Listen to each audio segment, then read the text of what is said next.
Hey guys, welcome to Wealth Wisdom Financial, podcast, Mark Willis's YouTube channel. I don't know, whatever. We're just doing a Banking Yourself live. We're going to talk about some good, fun things in the world, and I'm gonna chill out this music.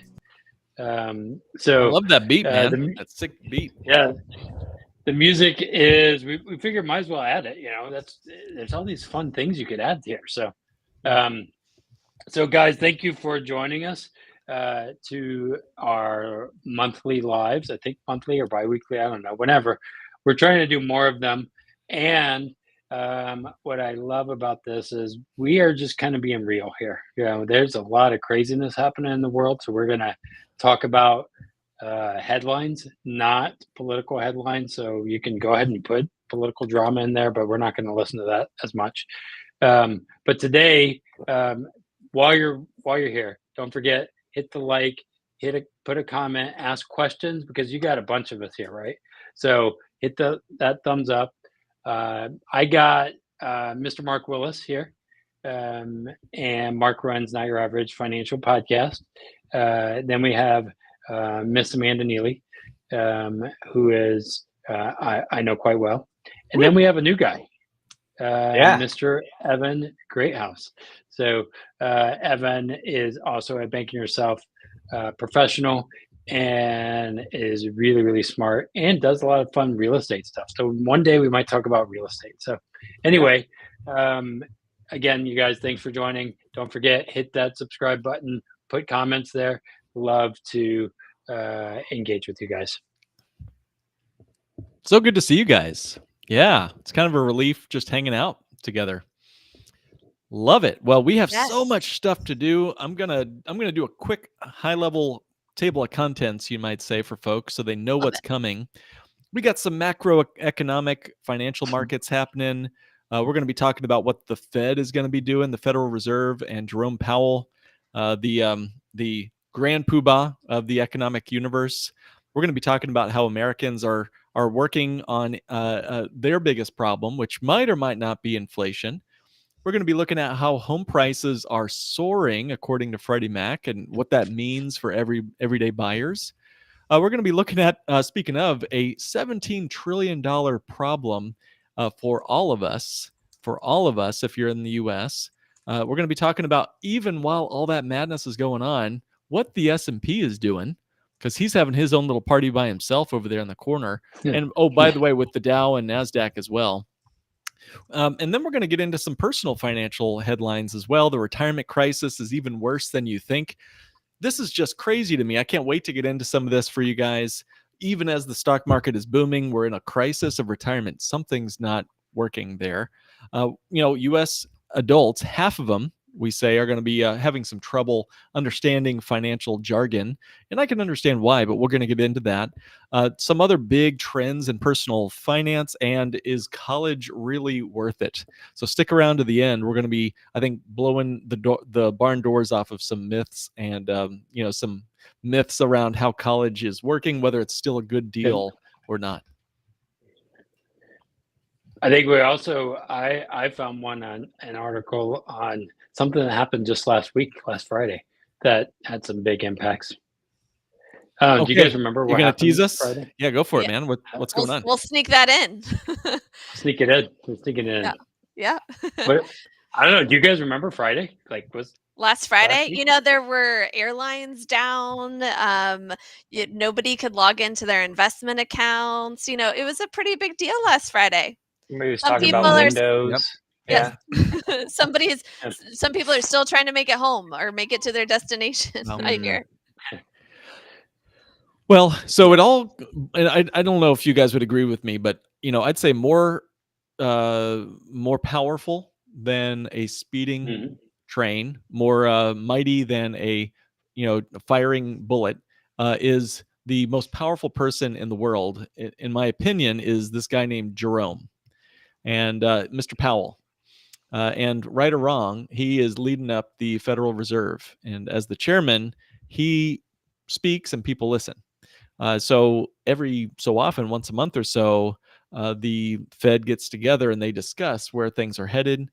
And, if we don't really have a whole lot of religious priests leading our country. There's not a lot of like weird, like reading the tea leaves or like defining the entrails of a sacrificed goat in this country. But we do listen very carefully. We read the tea leaves of our Federal Reserve, high priestess, or high priest, I should say. So CNBC writes that the Federal Reserve says that rates will stay high for longer to curb inflation. So this is as of CNBC's source here, and it says in the article, restoring price stability is essential to achieving both our dual mandate goals. This is Jerome Powell. Now, pop quiz: what are the dual mandate goals of the Federal Reserve? Anybody know? Keep our money rolling. I don't know, business going, and keep people Velocity. buying. Is that filling? That's what the two mandates are. Great taste, less filling. You guys? No, nobody. Okay, nobody remember that commercial? Okay, Nope. buy more stuff. Buy more stuff. I mean, I do know, like, there's some history to why the Fed is so not transparent. It's because it used to be more transparent. And then I believe in the 1980s, it was somebody by the name of Allen who said something wrong, totally bumbled a speech, and the market went crazy, the stock market. And so, like, since then, they've been very cautious, very, like, they have to be, like, that's not always been true. I'm a history nerd. I was reading that for, and then their mandate also changes sometimes. So Mark, tell us, what's their mandate right now? What do they claim their mandate is? Yeah. Well, since they got the act from Congress to become an entity and sort of a quasi-governmental entity, the dual mandate is price stability and low unemployment. So high employment and price stability, in other words. And so part of the problem is we're looking at the Fed saying, come on, man, this inflation thing is killing us and price stability is not there, right? Now, we can have a whole nother discussion around the fact that we are losing, and I saw this the other day. This is according to U.S. Gallup poll. 1% of our dollar's value is being lost every 30 days right now. 1% of our dollar's cost value is being lost every 30 days. So again, Mr. Powell's quote says, restoring price stability, it's one of their mandates, is essential to achieving both of our dual mandate goals. So he's referring to the goals of maximum employment and stable prices. We will need price stability to achieve a sustained period of strong labor market conditions that benefit all. So I want to know, why does anybody want to take a stab at this? Why does price stability help both mandates? Like, what does price stability have to do with high employment? Anybody have a guess on that? People buy more stuff. No, theoretically, if I'm selling widgets and my prices are high, I'm making enough money to pay my employees well. Mm-hmm. That's the theory. Now, what they actually do in practice is stock buybacks and CEO compensation and bonuses. And so it's not always the case, but that's at least the theory, I believe. Mm-hmm.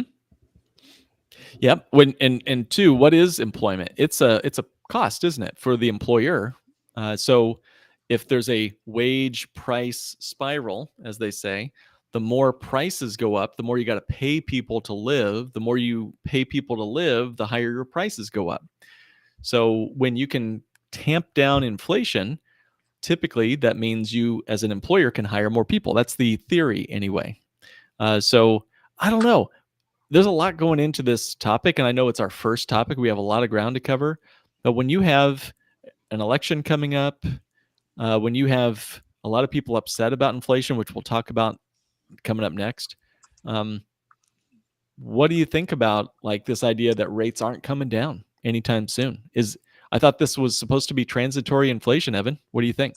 It's going to be interesting to see how, it really affects things like the real estate markets, having people have loans and school loans, especially student debt, mortgages. Those are going to have a really incredible impact on just everything, because with interest rates being high also and inflation being high, it just really makes a recipe for just stagnation, people standing still. I think a lot of people are standing still in those markets anyways, and it's it's going to be, it's going to be interesting to see how his most recent comments about an extended interest rate, hike is going to impact all of that. So this is an open question for everybody. And also in the comments, please leave a comment below this video and let us know your thoughts. Here's my question. Are they bluffing? Can the Fed lower rates? Or are they out of ammunition? Because if they lower rates, guess what happens to inflation? Yep. Well, and there's also a difference between price increases and inflation. Those are not always the same thing, right? True. Like during COVID, we had a lot of price increases, but that was not exactly inflation. It was because of supply chain, crisis, things like that. And in fact, like I love to use real estate as I'm kind of being a devil's advocate today. If you can't I tell, love it. I'm a little spicy. Real estate's a great example. The cost of wood skyrocketed before the pandemic. Why? The research I've seen that shows why the price of wood skyrocketed way before the pandemic, way before supply chain, was because of concentration in the wood market. All these wood companies became one company, and that company could set their prices. And they had nobody to undercut them, nobody to set the prices lower. I liked what you did there with the undercut. That's pretty good. Yeah, puns are intended. Now, so like there's it's not just about the Fed and the power that they have, but also the power that can come when we have fewer suppliers, fewer companies, right? And the power that they can have to determine the prices no matter what else is happening, no matter what Jerome says. Good stuff. When I think as a business owner and having our former coffee shop, if I could raise prices and blame something else and make more profit, wouldn't I do that?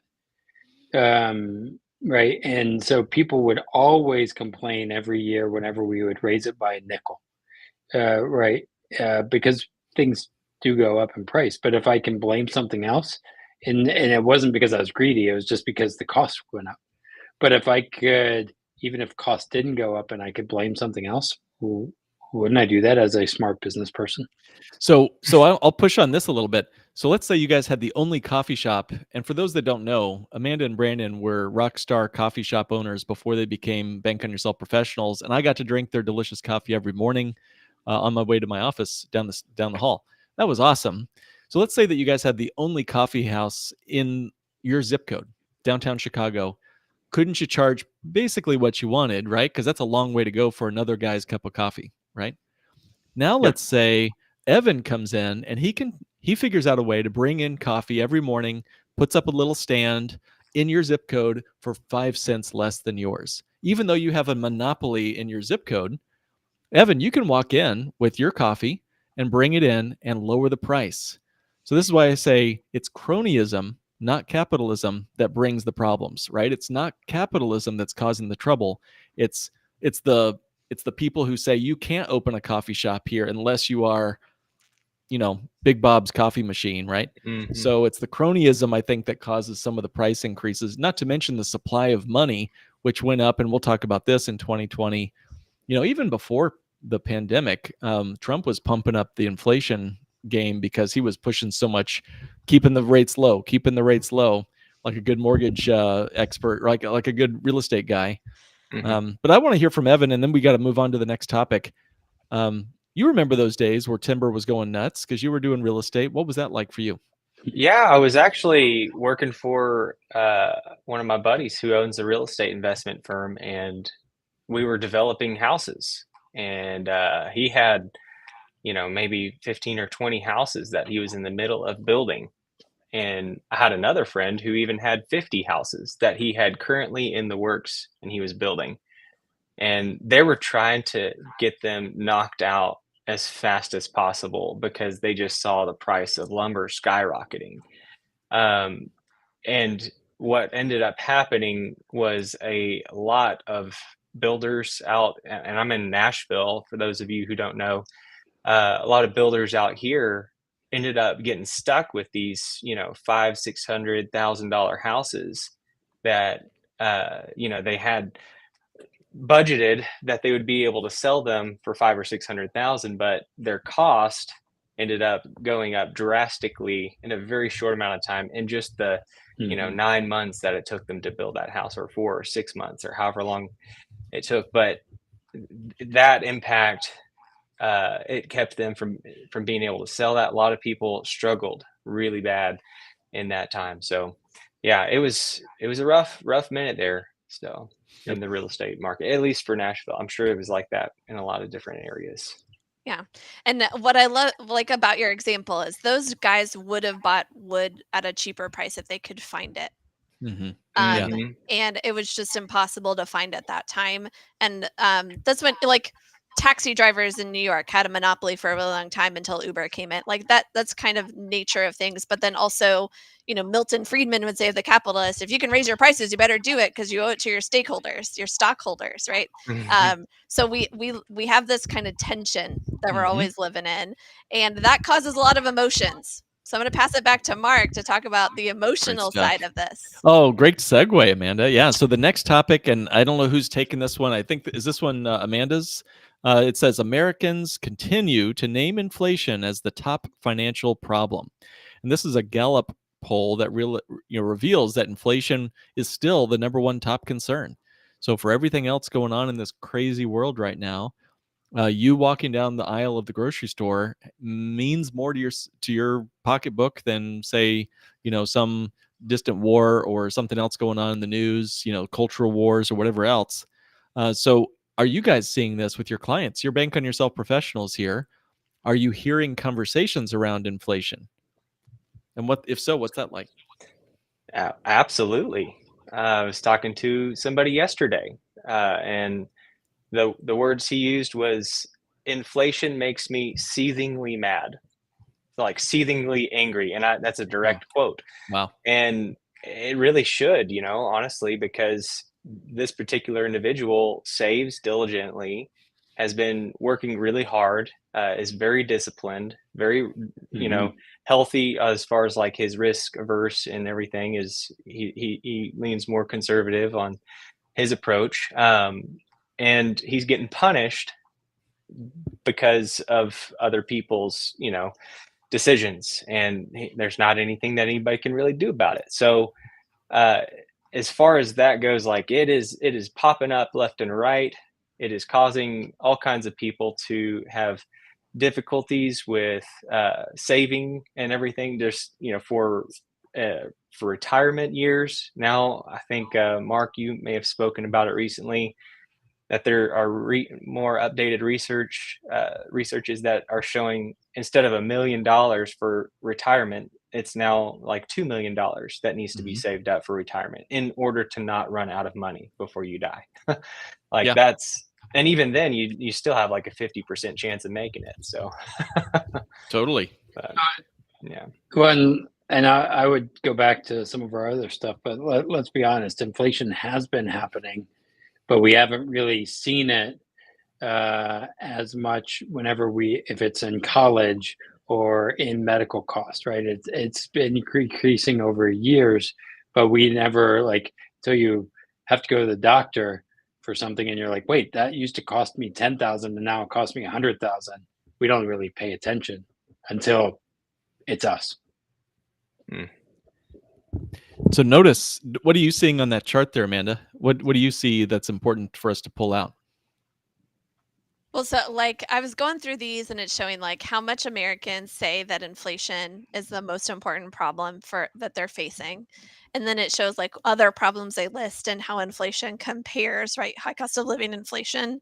And then this shows it's all subgroups. Age, right? Doesn't matter. This shows income, right? Lower income and higher income. Everybody's experiencing inflation as the most important problem. Wow. You go back up to the bar chart, the most important financial problem facing U.S. families there. There you go. Look down about halfway down the page. What do you guys see? What pops out at you? Interest rates we were just talking about. Interest rates. And then what else? Life insurance right underneath that, right? Yeah. So here's an interesting fact. What's one thing in your budget, and I kind of gave it away, that will never, guaranteed, never go up with inflation? Once you buy it, you lock in the price for the rest of your life. Oh yeah, dividend paying whole life insurance. The one thing that will never change in your budget will be the premium on your policy. It's the only thing that I'm aware of. Help me if I'm mistaken. I mean, a mortgage maybe, but even then you got property taxes that's going to change, and the homeowner's insurance might change on you.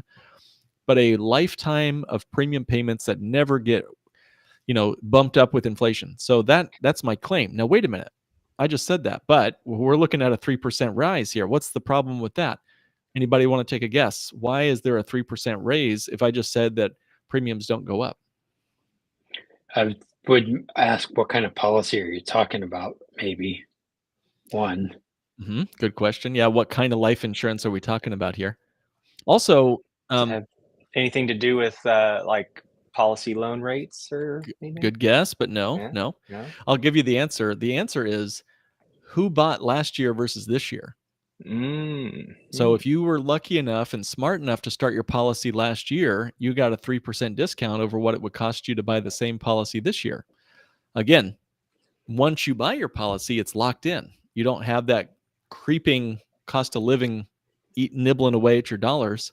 In fact, due to inflation, you actually have an easier time paying your premiums once you buy your policy. So this is my request. Guys, start your bank on yourself policy right now before inflation takes a bigger bite and makes it harder for you to buy one next year. And then throw into that, you're also a year older.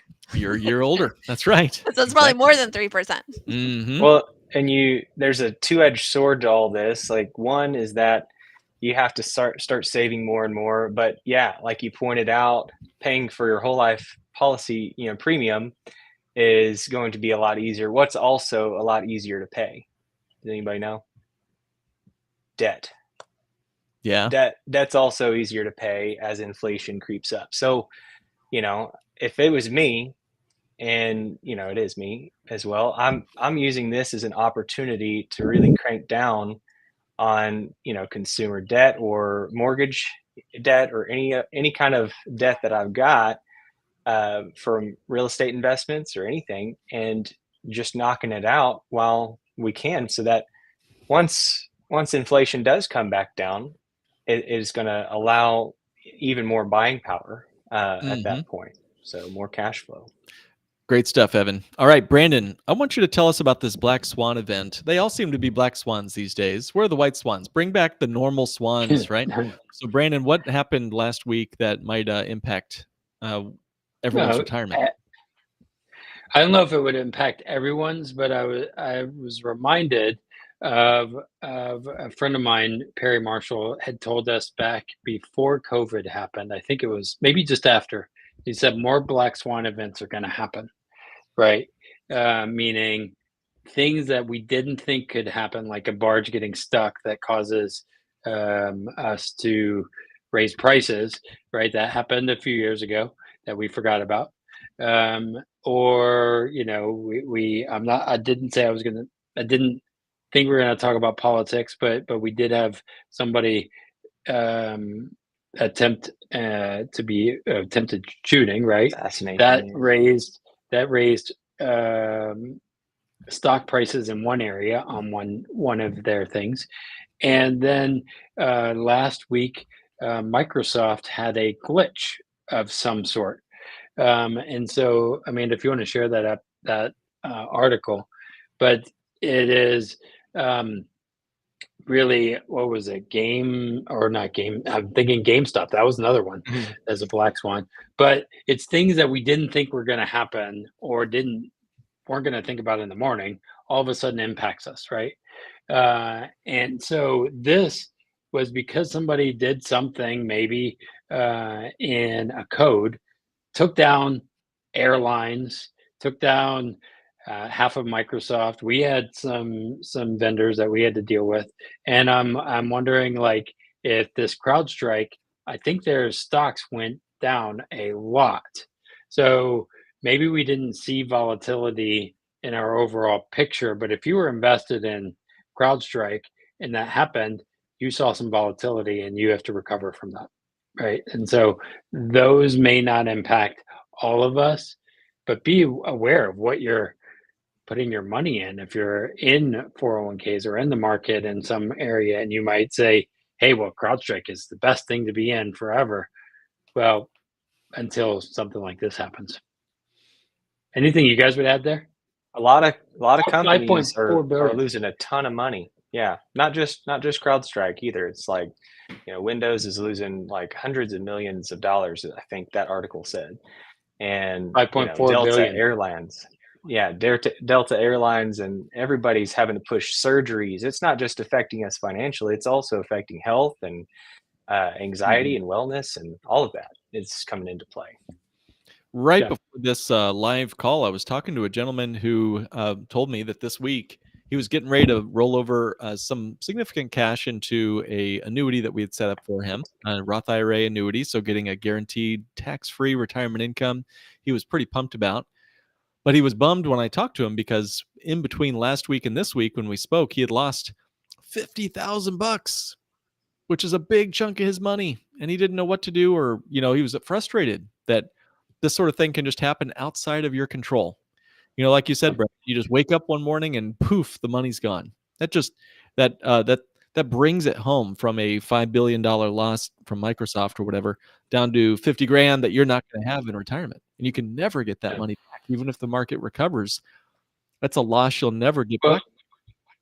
Well, and the question someone asked me before is, well, I don't want to put into an annuity because I need to recover, right? And the rule, and I was looking at some old notes for somebody. I was like, well, the market has done pretty well theoretically, and we're told buy low, sell high. And the big question I like to ask is, are we in a high or low? And could something like this happen? I don't know, with another tech stock that we're in. I don't know. Good point. Great stuff.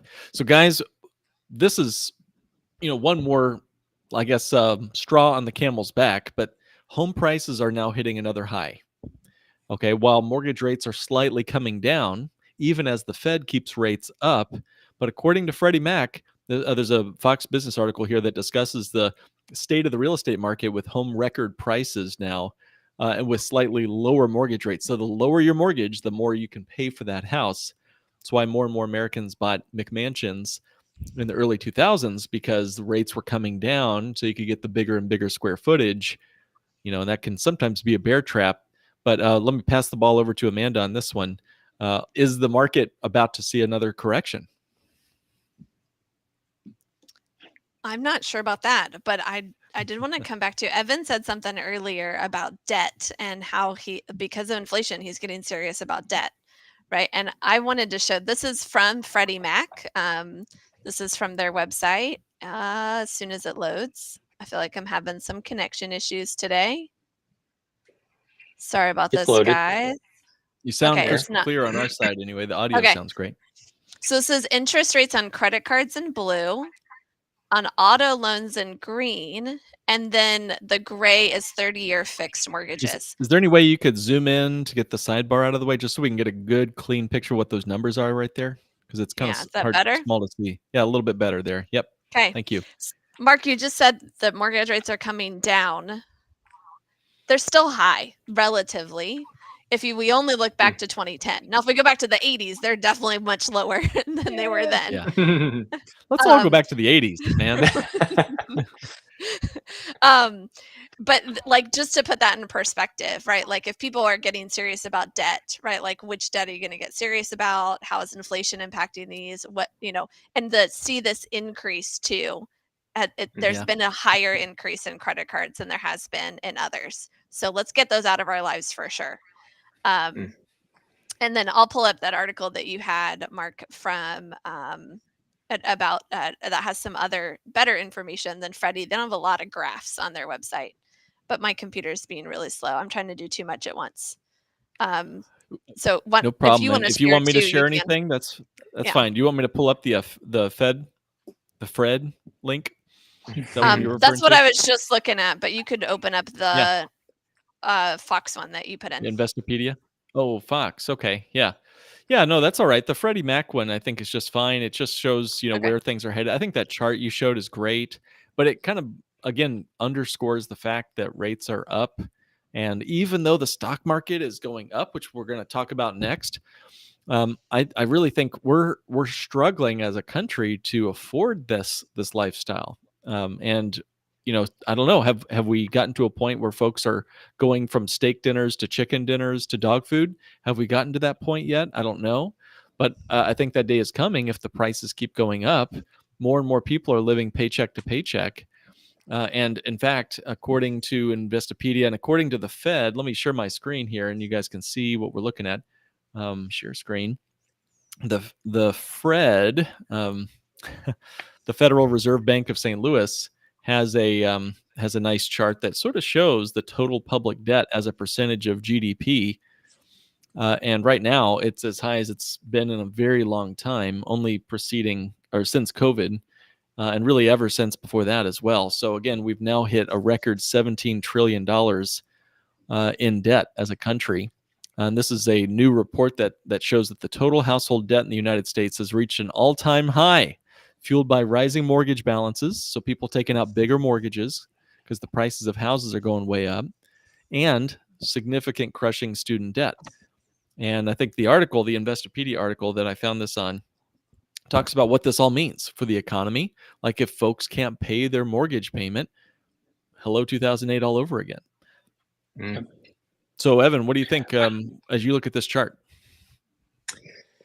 It is shocking to me, anyways. I was actually looking at it earlier this morning, and my eyes went to obviously 2020, where it just like it shot right up. Wow. But also, I just noticed the sheer volume down there at the bottom is absolutely outrageous. And I mean, volume was pretty bad for the previous decades before that, but just since 2010, it's just absolutely gone bonkers. And so I'm really, I don't, as far as like getting that under control and figuring out how we can, as a country, get that under check, it's going to be an interesting play out, I think. So look at the years 1970 and 1973 to 75 and 1980. There, all those gray bars.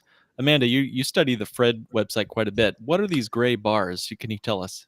Oh, they're recessions, Mark. Okay, so the gray bars, and for those that can't see, when do you start seeing the public debt going up during recessions? I found this to be really intriguing. The first time I see public debt starting to go up during a recession was in the mid 80s to late 80s. And then 1990, we had a short recession. 2000, there's the tech crash there. Every single time our country goes through a recession, what happens to the public debt? It goes up. Skyrockets. Why is that? Well, that's pretty obvious. If you've lost your job during a recession, you got to take out debt to cover the bills, right?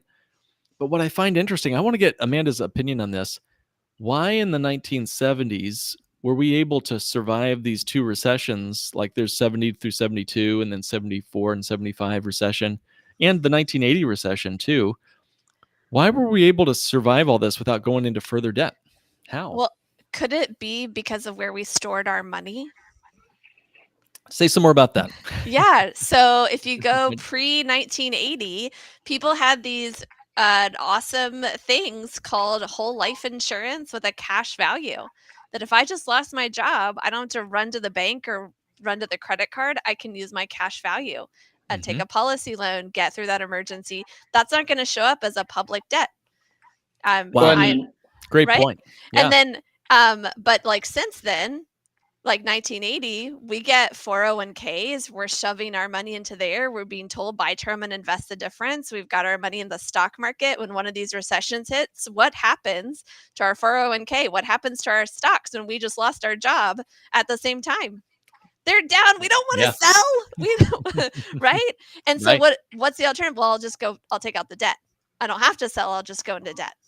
I didn't even know you'd take us there, but that is such a, I totally agree with you, Amanda. I think that is exactly right. Isn't that interesting that we now have to rely on public debt whenever we go through a hard time? We don't have a way to bank on ourselves in the midst of the downturns, anymore. And I'm just Well- shocked at the 2020 recession. I'll hush after this, Brandon. I'll pass it to you. But look at the sharp upsurge there. That giant, in 1 month, we had like a 1 month recession or whatever, the mini session. And yet look at all that debt we had to we were so razor thin right before the storm, the economic storm, that we had to fall on our knees to the credit card companies. And then the government, of course, gives us tons of money so we can pay that debt down. But now look at what it's doing. It's climbing back up again to $17 trillion, a record high. Brandon. Well, they gave us all that money, and now we're dealing with the consequences too, right? That's part of the problem, right? But if you think about it, is like whenever we were able to be okay with those crises in the past, then we created the credit card companies that was like, oh, we'll give you that, and we became more consumeristic, buying widgets and everything, more and more and more, and dependent on that. And what I'm really concerned about is, we're in a political crazy world, and regardless of who is elected, I was thinking about this morning. We're going to blame whoever's elected about some of the problems. I don't care who it is, and really we see the writing on the wall. I don't care who gets elected. We have a big problem that we've been creating for years and years and years and years. Nobody is going to solve it as far as presidents go. What problem? I don't see a problem. Well, That's what we're going to do about it, right? We've had these financial gurus telling us you better pay down your debt, right? Keep only $1,000 in your emergency fund and put and pay off your debt, and then start putting in your 401k. We've been taught this for 40 years, and how many people actually do it? And how much is that like shoving that message down people's throat actually working too, right? Like in the way that it's presented. I love saving money because I know I can tap into it. I can actually increase my lifestyle. Saving money helps me live a better life, not a worse life in the here and now. And I wish we could tell people more of that, because I'm not losing access to it. I can still use it to take that vacation, to buy that next car, whatever it is. And actually, I can buy the car without paying interest, and I can buy a nicer car, right? Like that's the thing that I feel like we're not teaching our kids. We're not reinforcing to ourselves. We have FOMO, but the way to get out of FOMO is not to spend; it's actually to save. Or be okay, joy of missing out. Be okay with not having the crazy new gadget or binging on a new show that we have to, get, or whatever subscription.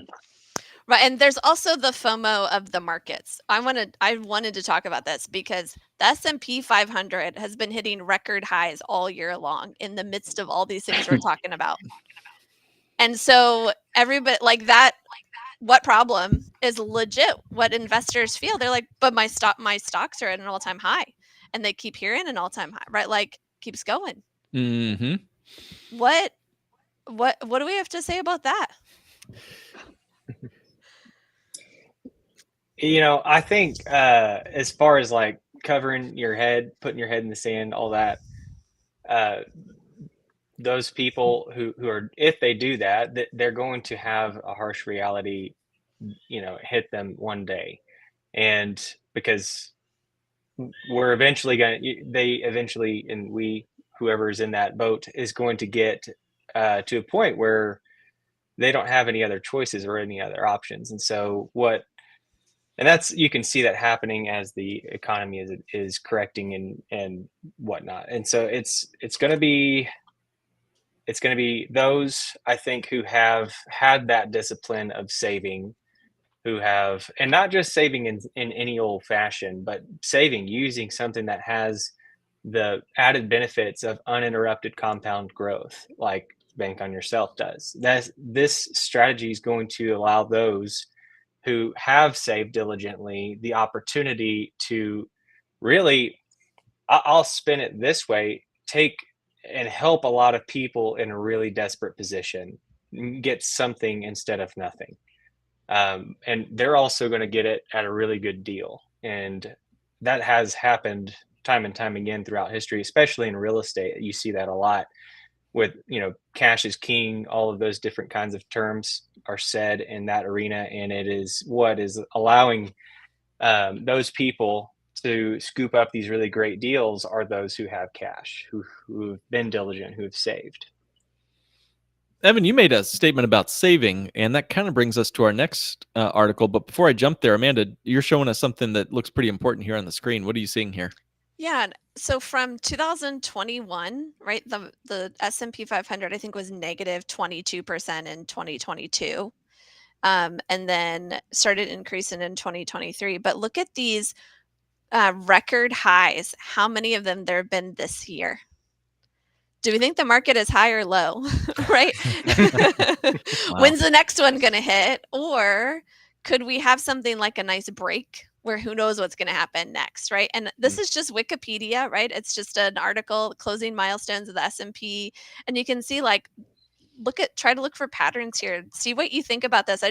The data is out there. I just find it really interesting, right? How many of these in a row after such a break between?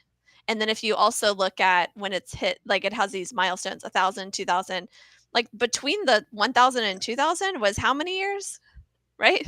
Wow. 16 years. Yeah. But then Jeez. and then it's like 5 years, 3 years, 3 years, or 2 years, 3 years, right? Like Wow. how quickly do we think this can go? And also, how long do we think this can last? I'm done. Go on to the next thing. That's a mic drop right there, Amanda. Yeah, and Evan, you've given us this idea about saving, and the next headline was New York Times article says that the retirement crisis is even worse than you think because a new report shows that half of all American households won't have enough money to maintain their lifestyle in retirement. So why is that? Well, it says the article goes on to say it's due to a combination of factors, including rising healthcare costs, inadequate savings, Evan, and longer lifespans.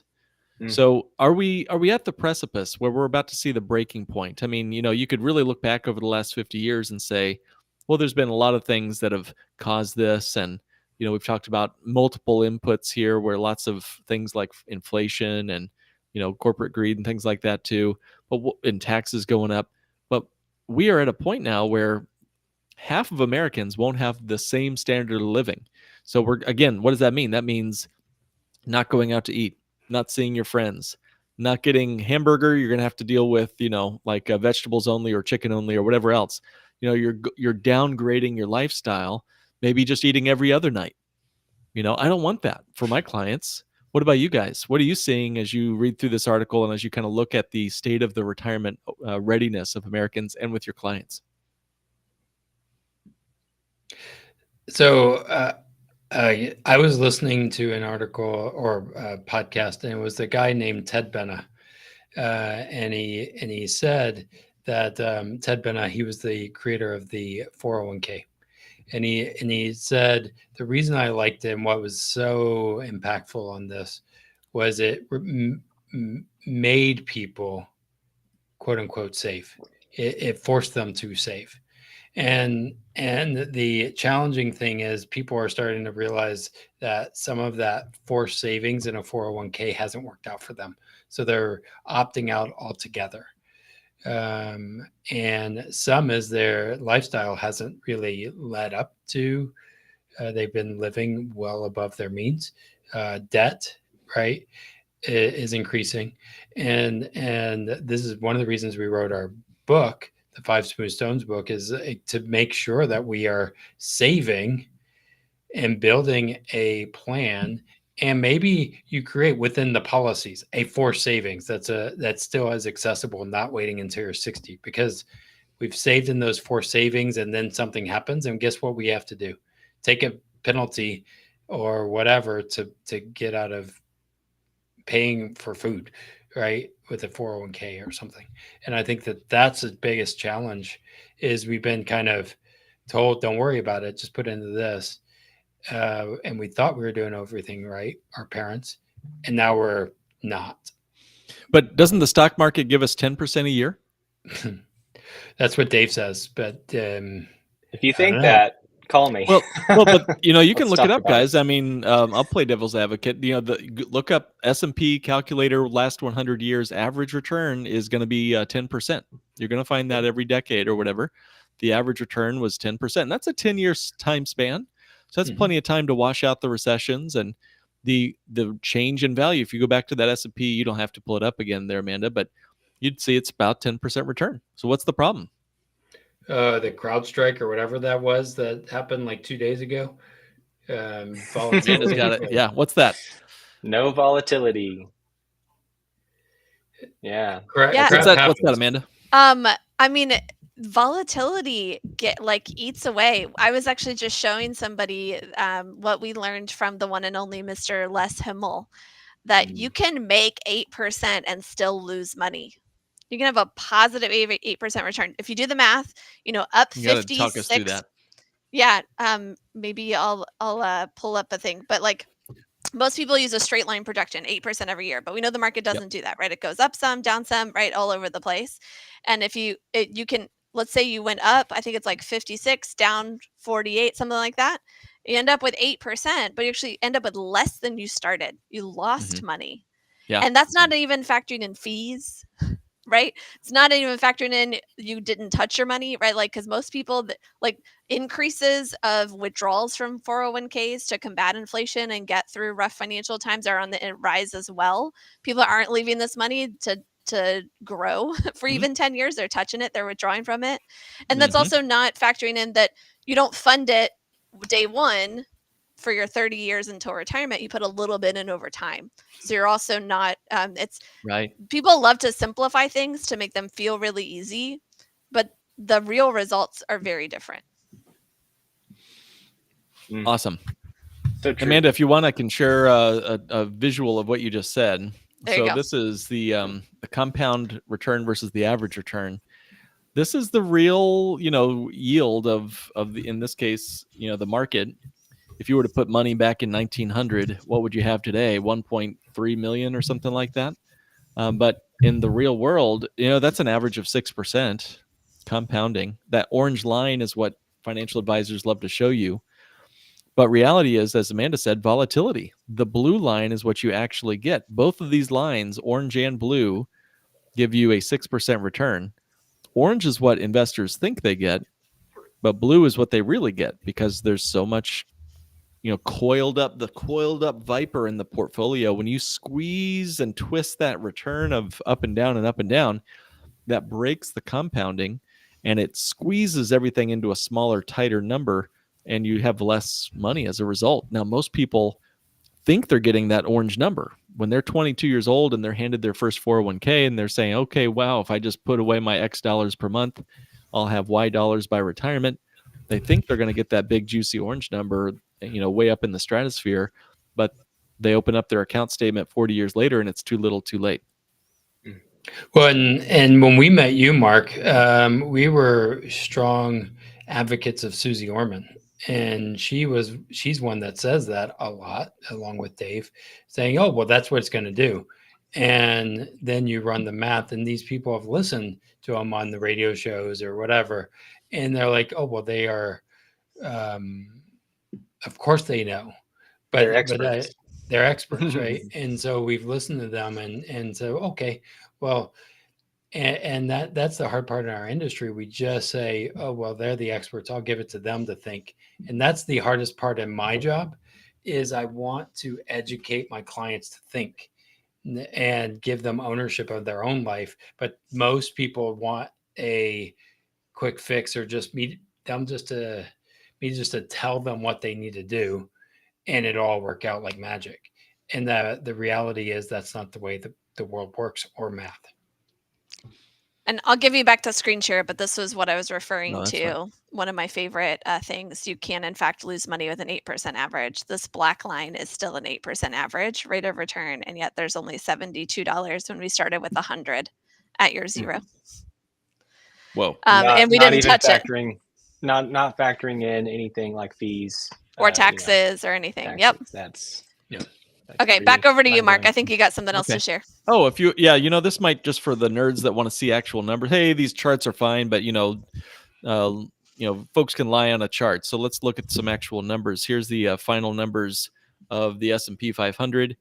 You have a 9.13% return. Can you zoom sure. in on that? So what are we looking at here? This is just the history of the S&P 500 with dividends from year 2000 down to 2021. So a good 2 decades. The average annual return was 9.1%. That's with dividends, by the way. So make sure you're reinvesting those. If you have a S&P 500 index fund or whatever, make sure that's happening. If you had $1 million in there, by the end of 21 years, you'd have 3.9 million. Somebody tell me, that's with a 1% expense factor. Now, somebody tell me, how did I get a real return of 6.46 if the stock market gave me 9.13? Where did all that money go? Volatility. Yeah. The change in value of your portfolio is different than what the market itself did. It's sort of like when you're driving, you have to go left and right, north and south, east and west, stop at the red light, stop at the stop sign, stop whenever ducks are crossing the road. You got to have a lot of lost energy when you're going up and down, left and right.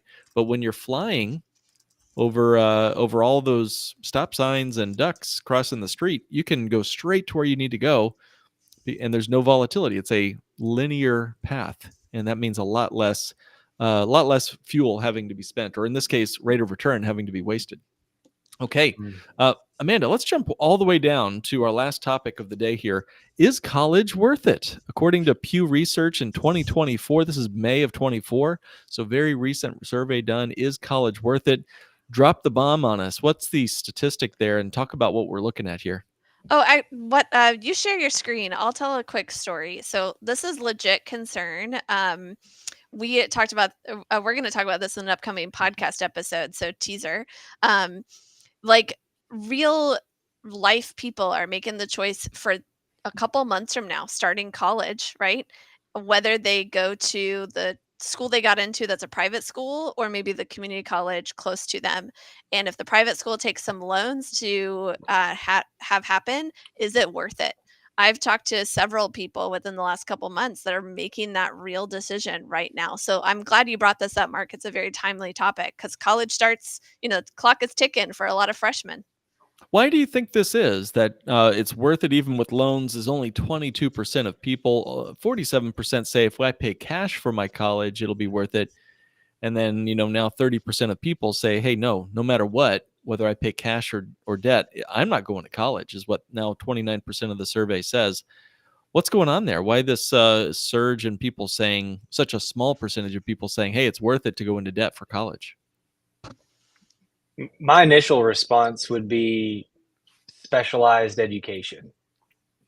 I don't know. I was talking about that with my wife. Actually, we have 3 kids, and what are we going to encourage our kids to do as far as student loans go? Am I gonna help them with that? Or are they gonna need to do it on their own? Figuring out all that is important before they get there. Hopefully a lot of people take that as a bit of advice and actually do that. But having a degree these days, it is important for some professions, but ultimately some, especially as an entrepreneur, for real estate investing, you don't necessarily have to have a business degree. I do have one, but maybe I could have done it without all of the student loans and all of the extra cost of college. I could have put that into real estate, and maybe I would be better off financially than I am right now. So it also, wanted to say this, is education in high school has changed drastically, and there's no kid left behind policies now, where now they're letting kids graduate who maybe didn't actually meet the criteria, and now colleges are having to adjust their curriculum to accommodate for students who maybe shouldn't actually be there. So anyway, I'll pause right there and let somebody else jump in.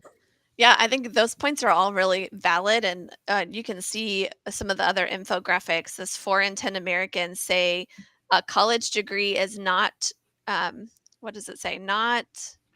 Is not too or not at all important in order to get a well-paying job. Well-paying job, yeah. And even the next one will show young men who don't have a college degree, their wages have increased more in the last 10 years than those with a degree.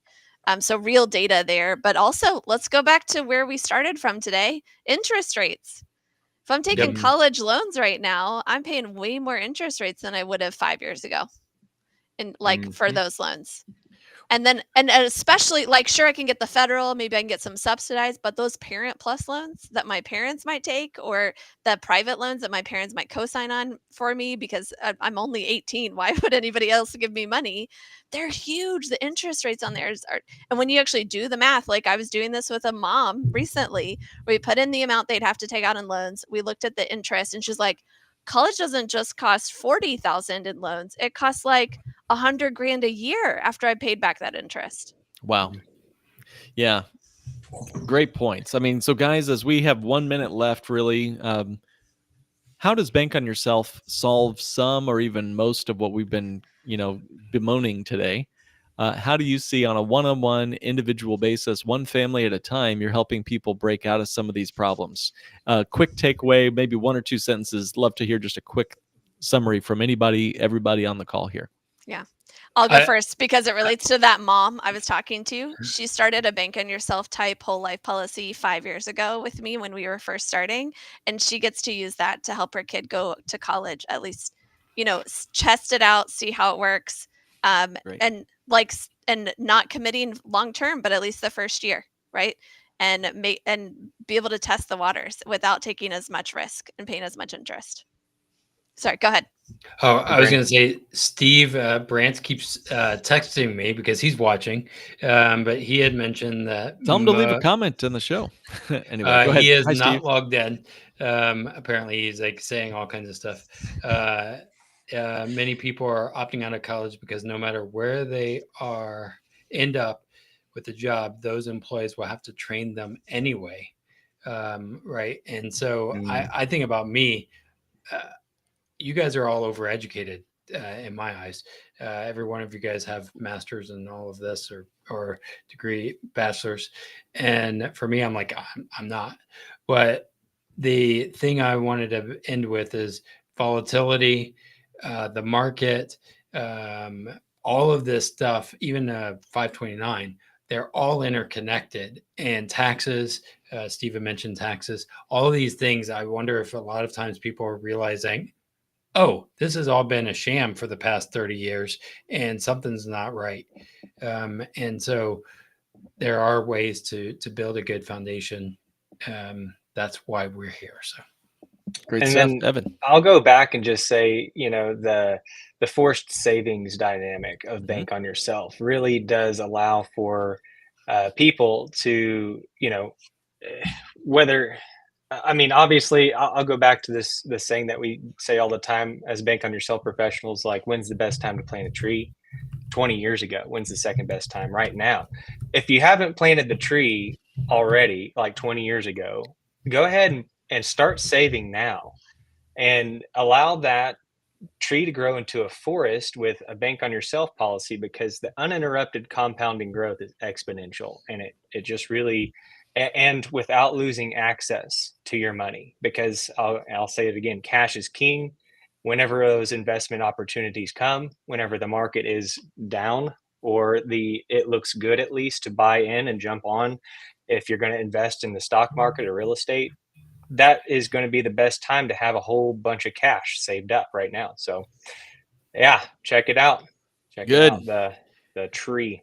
My my tree. takeaway is let's all go back to the 80s. So everybody, thanks so much. We'll bring our pogs and our slap bracelets and our NES cartridges with us. So you guys, awesome stuff. I'll let Amanda give us the final send off, and thanks so much for having me on, Amanda.